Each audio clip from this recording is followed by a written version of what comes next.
Hey what's up you guys, Amit here. और दोस्तों, आज मैं बात करने वाला हूँ टॉम किंग के सुपरगर्ल वुमेन ऑफ टुमारो इस ग्राफिक नॉवेल के बारे में।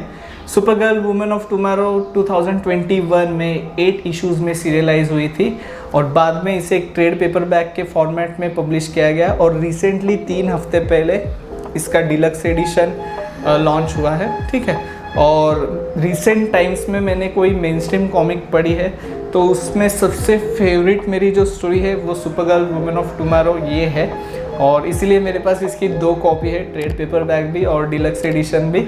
और मैं काफ़ी एक्साइटेड हूँ इसके बारे में बात करने के लिए because I want every single person to read this damn story. तो सुपरगर्ल वुमेन ऑफ टुमारो को लिखा है टॉम किंग ने, इसका चित्रांकन किया है बिल्किस एवली ने और इसके चित्रों को कलर किया है मैथायस लोपेज ने। ठीक है, तो बिल्किस एवली के आर्ट के बारे में तो मैं बाद में बात करूंगा ही, पर टॉम किंग की राइटिंग मुझे काफ़ी पसंद है। मैंने तो सोचा है कि टॉम किंग के जितने भी कॉमिक्स है वो सब मैं रिव्यू करूं और डेफिनेटली मैं वो सभी रिव्यू करूंगा फ्यूचर में।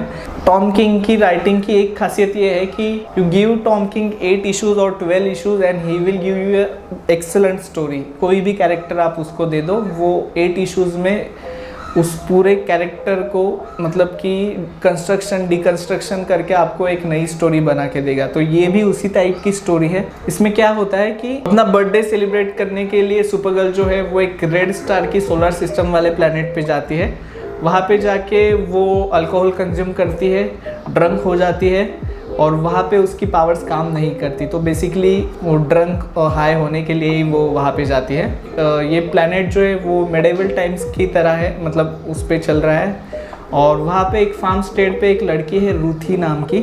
तो इस रूथी की जो पिता है वो एक फार्मर है और उनका कोल्ड ब्लडेड मर्डर हो जाता है उसकी आंखों के सामने और वो देखती है। Krem of the Yellow Hills नाम का एक कैरेक्टर है, हंटर है, असैसिन है, वो रूथी के पिता को मार देता है और रूथी काफ़ी दुखी हो जाती है और साथ ही में उसके मन में प्रतिशोध की ज्वाला जागृत हो जाती है और अभी वो अपना प्रतिशोध लेने के लिए, रिवेंज के लिए निकल पड़ती है। और वो बहुत छोटी है इसीलिए वो खुद उसको हंट नहीं कर सकती, इसलिए वो बाउंटी हंटर्स को ढूंढना शुरू कर देती है।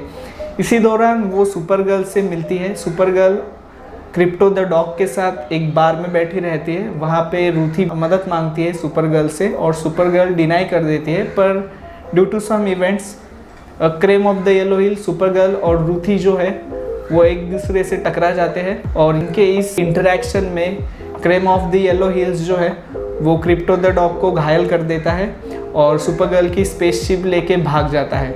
अभी रूथी मतलब सुपरगर्ल जो है वो रूथी की मदद करने के लिए रेडी हो जाती है और इस पूरी स्टोरी में यही बताया गया है कि किस तरीके से ये जो रिवेंज का प्लॉट जो है रूथी का वो कैसे फुलफिल होता है, कैसे कंप्लीट होता है और किस तरीके से सुपरगर्ल और रूथी अक्रॉस द यूनिवर्स इस हंट के लिए घूमते फिरते हैं और किस तरीके से हर अलग अलग प्लैनेट में, हर सोलर सिस्टम में सुपरगर्ल अपनी एक छाप छोड़ देती है, किस तरीके से वो वहाँ के प्रॉब्लम सॉल्व करती है और बहुत छोटे छोटे एक्ट से वो लोगों को किस तरीके से हेल्प करती है और क्यों एक मसाई कैरेक्टर इतना इम्पोर्टेंट रहता है, ये इस बुक में बताया गया है। और सुपरगर्ल मतलब कि बेसिकली एक फीमेल क्राइस्ट की तरह उसको पोर्ट्रे किया गया है। ठीक है, मतलब कि जिस तरीके से मैंने सुपरमैन स्पेस एज में कहा था उसी तरीके से मैं कहूँगा कि इस पूरी स्टोरी में सुपरगर्ल को पोर्ट्रे किया गया है और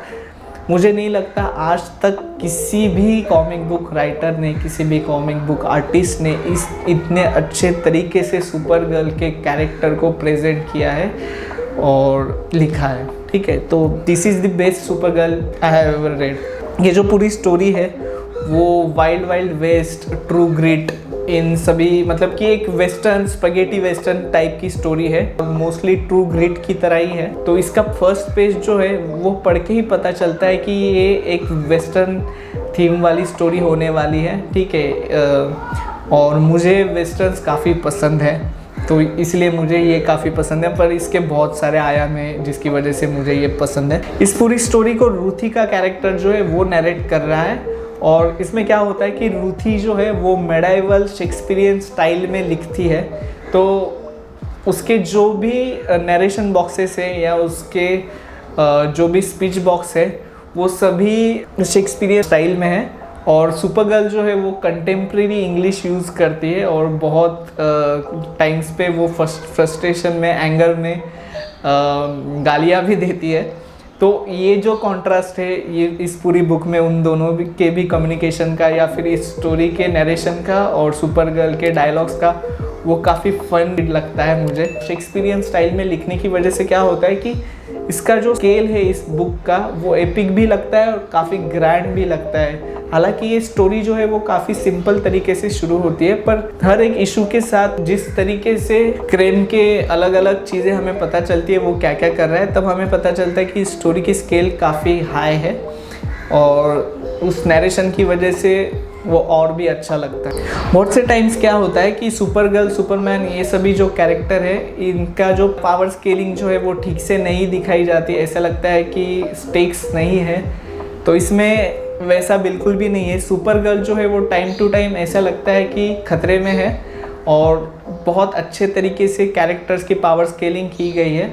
तो उसकी वजह से मतलब कि हमें पता चलता है कि सुपरगर्ल के साथ कभी भी कुछ भी हो सकता है। तो हमें पता चलता है कि ये सुपर पावर्ड बीइंग्स हैं, पर इनसे भी या फिर उतने ही कॉम्पिटिटिव एंटिटीज़ के साथ इनका इंटरेक्शन हो रहा है। और इसमें कुछ कुछ इंस्टेंसेस है जहाँ पे रूथी और सुपरगर्ल के इंटरेक्शंस जो है वो काफ़ी सुंदर तरीके से लिखे गए, काफ़ी ह्यूमेनली और काफ़ी हार्टफेल्ट मोमेंट्स हैं।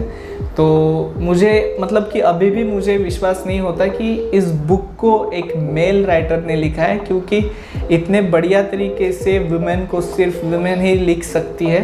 पर टॉम किंग ने जिस तरीके से लिखा है वो मुझे नहीं लगता कि कोई वुमेन ऑथर भी सुपरगर्ल के कैरेक्टर को इतने सुंदर तरीके से लिख सकता है।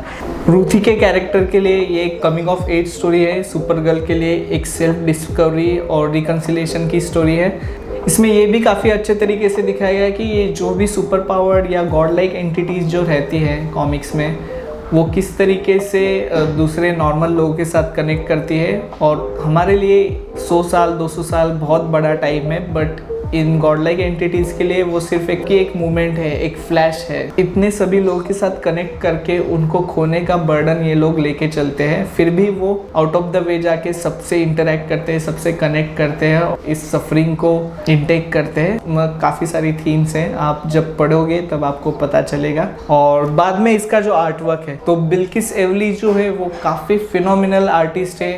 वो काफ़ी थिन पेंसिल वर्क रहता है बिल्किस एवली का, कि जो भी कैरेक्टर्स वो ड्रॉ करती है वो काफ़ी नेचुरल लगते हैं, काफ़ी रियल ऑर्गेनिक लगते हैं। वुमेन के फेसेस जो है, वुमेन की हेयर स्टाइल्स जो है, या इवन वुमेन की बॉडी जो रहती है।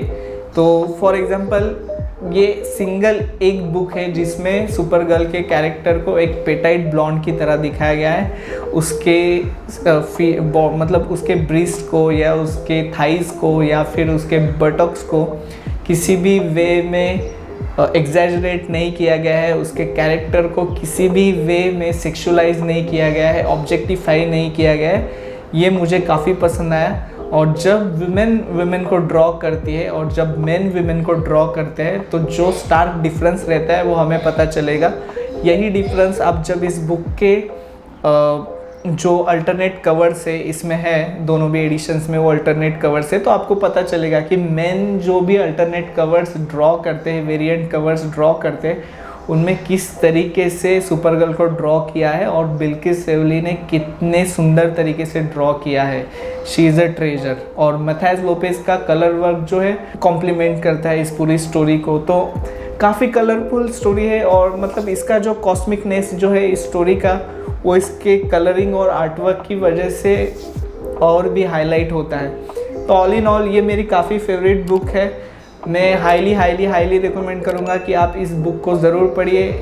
2026 में सुपरगर्ल वुमेन ऑफ टुमारो पे एक मूवी आने वाली है, जेम्स गन डायरेक्ट करने वाला है। और मुझे नहीं लगता कि इस पूरी स्टोरी को एक सिंगल फिल्म में जस्टिस दिया जा सकता है। एनीवे, तो डेफिनेटली इस बुक को आप पढ़िए। मिलूँगा आपको अपनी नेक्स्ट वीडियो में, तब तक के लिए धन्यवाद।